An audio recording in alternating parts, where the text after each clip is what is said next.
Isosceles triangle के बारे में आज पढ़ेंगे। एक क्वेश्चन है, in the given figure A B equals to A C, prove that A F is greater than A E. यहाँ देखिए, यहाँ पर आपको दे रखा है फिगर और इसमें ये ट्रायंगल है, वो जो है वो आइसोसेलेस ट्रायंगल है। आइसोसेलेस ट्रायंगल में ए बी और ए सी बराबर है, तो आपको रूल तो पता ही है, पहले भी हमने डिस्कस किया। साइड्स के अपोजिट एंगल्स भी इक्वल होंगे। अगर ये दोनों साइड्स है तो उनके अपोजिट एंगल्स भी आपस में इक्वल होंगे, यानी ये एंगल बी और एंगल सी ये दोनों भी आपस में। के क्वेश्चन में स्टेप्स लिखने होते ज़रूरी होते हैं, कैसे आपने ये फाइंड आउट किया। So A C equal to A B, therefore given है, therefore angle B equal to angle C. ठीक है, अब यहाँ देखिए और भी एंगल बन रहा है और ये मेन है कि यहाँ ए ई और ए एफ का कंपेरिजन की बात हो रही है यहाँ पर। So A E is smaller than A F, ये A F is greater than A E. करना पड़ेगा कि जो ई है ना, एंगल ई, वो प्रूव करना है कि एंगल ई बड़ा है एंगल एफ से, क्योंकि एंगल ई के अपोजिट ए एफ है। तो हमने जो थ्योरम पढ़ा हुआ है, greater angle has the greater side opposite to it. जितना बड़ा एंगल होगा उसके अपोजिट वाली साइड भी उतनी बड़ी होगी। एंगल छोटा है तो कंपेरेटिवली वो उसका अपोजिट साइड छोटा होगा। तो ये इस तरह हमें, अगर ये हमने प्रूव कर दिया, ये चीज़ है ना, यही प्रूव करना है हमें, इस पर ध्यान देना पड़ेगा। अगर हमने ये प्रूव कर दिया तो हमारी जो मतलब की चीज़ है वो हमें मिल जाएगी। तो एंगल के लिए हम देखेंगे यहाँ पर, तो एंगल्स के हम यहाँ नाम कुछ रखते हैं जो, और हमें एंगल्स मिल रहे हैं यहाँ पर बने हुए हैं, हमने नाम रख दिया एंगल्स का।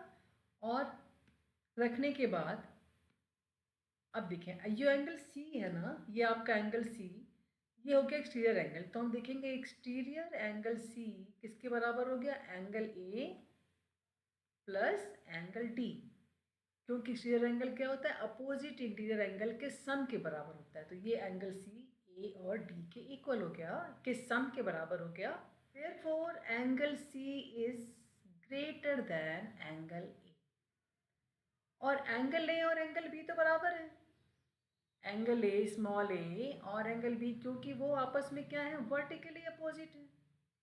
तो इसलिए क्या हो गया, एंगल सी हमेशा क्या होगा, एंगल सी जो एक्सटीरियर वाला है वो भी बड़ा हो गया एंगल बी से।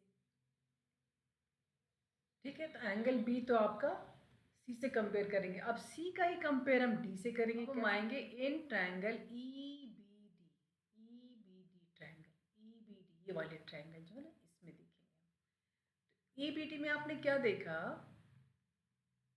एंगल डी जो है, एंगल डी एंगल बी और इस डी के बराबर हो जाता, क्योंकि जस्ट लाइक ये जो स्मॉल डी है वो भी एंगल बी और डी के सम के बराबर होगा, क्योंकि स्मॉल डी भी एक्सटीरियर एंगल है।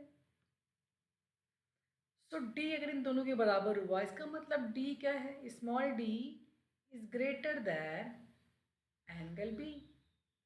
तो अगर स्मॉल एंगल बी से बड़ा हुआ, और तो फिर वो तो एंगल सी से भी तो बड़ा हो गया, क्योंकि बी और सी तो इक्वल है ही, ये हमने देखा ही है शुरू में।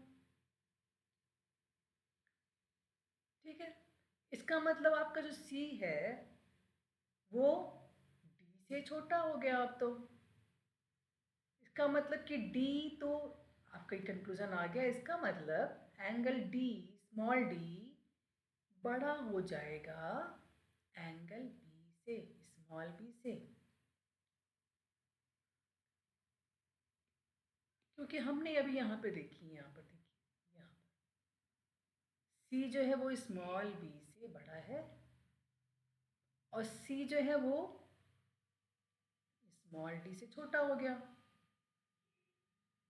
इन दोनों चीज़ों से हमने कंक्लूजन क्या निकाला कि आपका जो एंगल स्मॉल डी है वो बी से बड़ा हो गया।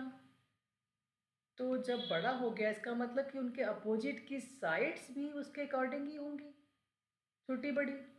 तो स्मॉल डी अगर बड़ा है तो उसके अपोजिट साइड कौन है, उसके अपोजिट साइड तो ए एफ है।